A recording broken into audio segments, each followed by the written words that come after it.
1000 songs நீங்க வந்து group டான்ஸரா work பண்ணிருக்கீங்க. பல ஹிட் சாங்ஸ்.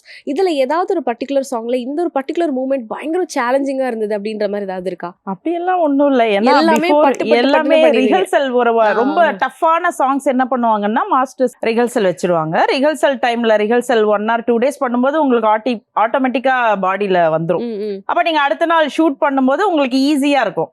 எல்லாமே அப்படியே ஆட்டோமேட்டிக்கா வந்துரும். Okay. மன்மதன் சிம்பு சாங்ஸ் எல்லாம் பண்ணும்போது கூட அப்படிதான். கொஞ்சம் அப்படியே பாம்பே கேர்ள்ஸ் எல்லாம் வந்துட்டாங்கன்னா அப்பதான் காம்படிஷன் வரும்.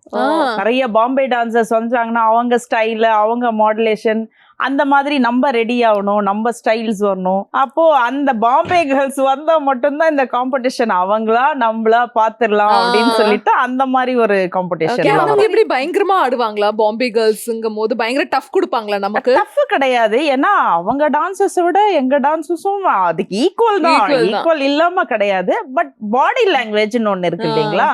சோ அவங்க ஸ்டைலிஷ் வேற மாதிரி இருக்கும், நம்ம பசங்க ஸ்டைல்ஸ் நம்ம ஸ்டைல்ஸ் வேற மாதிரி இருக்கும்.